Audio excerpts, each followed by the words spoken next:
The second case I want us to think about in terms of reward substitution is the case of a medication called Coumadin. So Coumadin is an anti-stroke medication. It's a relatively good anti-stroke medication. It reduces the chances of a second stroke from about 24% to about 4%. Now think about it. If you had a stroke, and this was how much this medication could reduce your second stroke, wouldn't you take it? And Coumadin, by the way, has a few side effects, particularly ones that have to do with eating and how you can eat leafy vegetables and some with bleeding, but generally it has low side effects. But, sadly, compliance is very low. It's the same problem. What's good for you now and what's good for you in the future. Okay, so we have this problem. People who had a stroke don't want to take Coumadin, or at least they behave as if they don't want to take Coumadin. And we can take this as an indication that they don't care about getting another stroke, or we can take it as an indication that something is wrong about the incentive structure and how they get discounted over time. So to get into reward substitution, we want two things. We want to be able to measure something, and we want to start rewarding or punishing it. So for the measurement perspective, there's a new technology out there, or maybe not so new, called internet-enabled pillboxes. These are pillboxes that every time you open them, it registers on the internet somewhere, and somebody can know that you've opened the pillbox. Now, right now, they don't yet measure if you've taken the pill or not, but we're going to assume that it's going to measure both, that you opened the pillbox and took the pill. So now we have this measurement approach. The question is, how can we reward it and how can we punish it? So think to yourself for a minute. You have this pillbox, people are on Coumadin, what can you do? So there's lots of things we could do. The easiest thing that probably comes to mind is paying people. We can pay people. Maybe we can charge them. Maybe we can tell their kids about it or their parents about it. Maybe we can tell the doctor about it and hope that the parents or the doctors would get them to feel guilty about it. Maybe we could create a competition between people who are doing it. Maybe we could do something more extreme. Maybe we can create a situation that unless you take your pill, you can't open the refrigerator. Or maybe we can take pills and cover them with chocolate, creating immediate incentives. But anyway, you could see that there's a whole range of things you could do the moment you understand that we need to add incentives to make that happen. So now I want to tell you about a few experiments we've done on this. And of course, the potential range of experiment is just huge, and we haven't done many of them. So these are experiments that we have tried out, and George Lowenstein and Kevin Volp and some of their colleagues have tried as well. I'm going to kind of give you a combination of all of those experiments. So what do you think would happen if we gave people $3 a day to take their medication on time? Turns out, nothing much. What do you think would happen if we gave people $1,000 a day to take their medication on time? I think much like you, the prediction is that yes, people would take their medication on time for $1,000 a day. The problem is we don't have $1,000 a day. We only have a little bit of money. So the next task is to think about how we can take a small amount of money and make it look larger, what is called supersize the incentive, how we can take the same amount and make it look larger. So one of the things we tried is to use a principle called loss aversion. And loss aversion is the basic idea that people like gaining, but we hate losing. Gaining $3 is exciting, but losing $3 is really miserable. And the misery is much, much larger than the happiness. And because of that, if we get people to lose, it will be more effective. So for example, what do you think would happen if we prepaid people as if they took their medication for 3 months, and then we would take money away from them for every day they don't take their medication?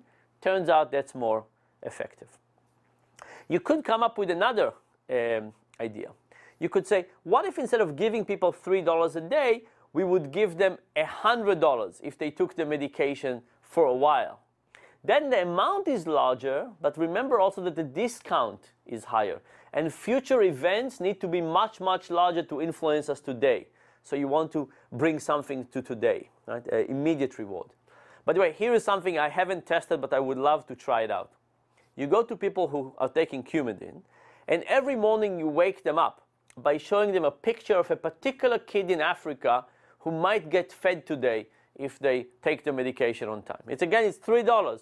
And not only that money might go to that kid, they also know that that kid would get to see them in the evening and say goodnight to them, whether they've taken the medication or not, and I predicted under those conditions it will be incredibly hard for people not to give the money, because it would go to somebody else to fulfill a really important goal, and they will have to look into this person's eyes later in the evening and feel incredibly guilty if they haven't taken their medication.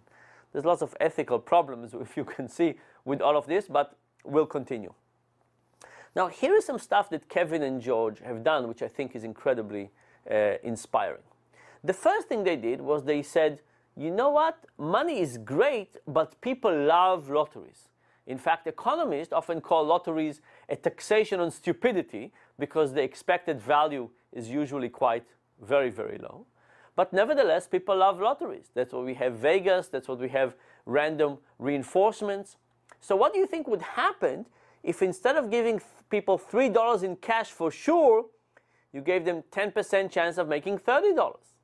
Turns out that's much more exciting. Right?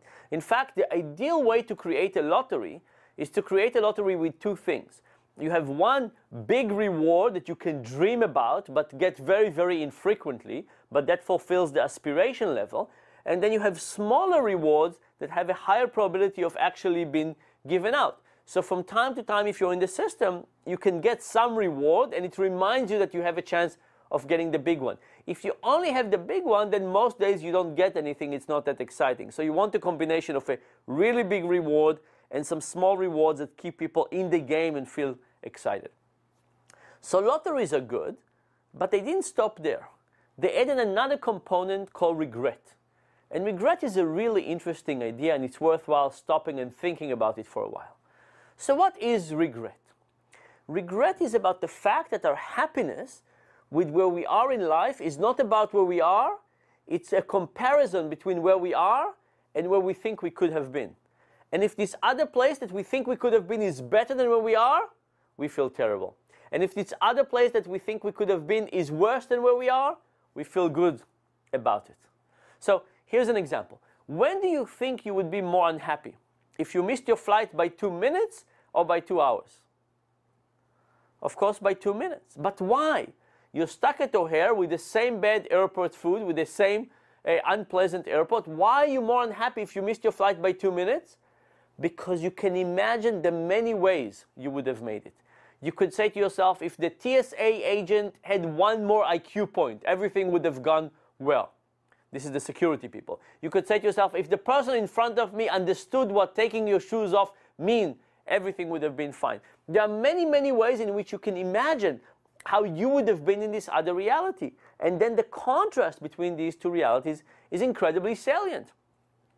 If you missed your flight by 2 hours, there's no way for you to imagine that reality.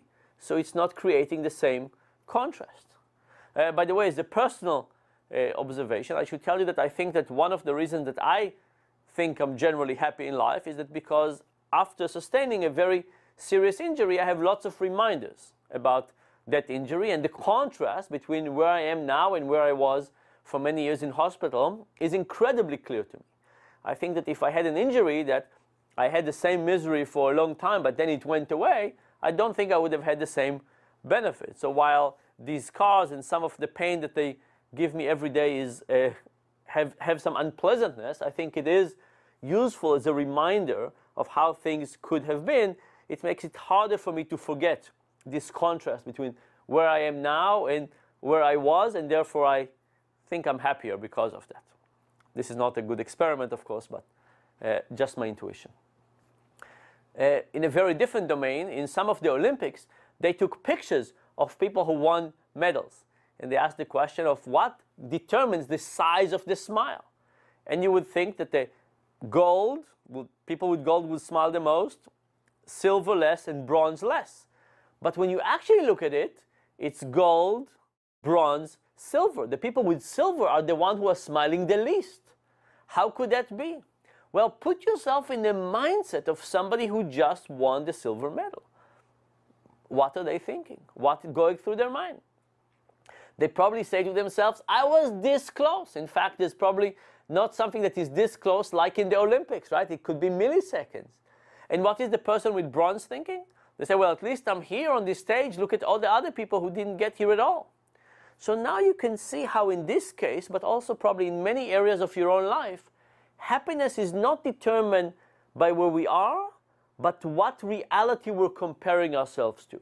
And if this reality is better, we feel miserable. If that reality is worse, we feel good about it. So let's take regret and roll it back to our experiment with Coumadin. Imagine that we have a big group of people taking Coumadin. And imagine part of these people are taking the medication on time, and another part of these people are not taking the medication on time. If we just do the rewards by lotteries to the people who've taken the medication on time, we take all the people who took the medication on time, we sample 10% of them, and we give them the lottery tickets. We call them up, we say congratulations, and we give them the lottery tickets. Now there's no regret. The people who are winning feel good, and the people who are not taking the medication don't really know that anything bad has happened. How do we add regret to the equation? We're doing it by giving a lottery ticket for everybody in the sample. We give it to the people who've taken the medication on time, and we're giving it to the people who did not take the medication on time. And if it's somebody who did not take the medication on time that comes up in the lottery, we call them up. And we say, congratulations, it's your lucky day, the stars are smiling on you, you're the winner of the coveted lottery. Sadly, you did not take your pill on time, so you're not getting the prize, you're not getting the reward. Now think about it, this is the essence of regret. Now you can say to yourself, my goodness, there was a tiny little act in the morning of taking the medication that if I would have engaged in that, I would have been on the other side of that fence. And I really don't want to be on that other side of the fence again. And now what happens? You combine lotteries and you combine regret, and compliance rate goes up to about 97–98%. Now here's the thing. When you look at something like Coumadin, you say many people just don't take the medication regularly on time. And it's terrible. It's a blood thinner. You should take your medication on time if you're on Coumadin. Luckily, we can add reward substitution. We can add $3, potentially could add shame. We can add all kinds of other things. And not only that, we can think about how to maximize that incentive. We can take, for example, $3 and think about how we supersize it. How do we add lotteries to it, randomness, how do we add counterfactual thinking and regret, and by doing so get people to behave as if they care about not getting another stroke, eventually getting people to behave in a way that is better for them, better for the families, and of course better for the healthcare system.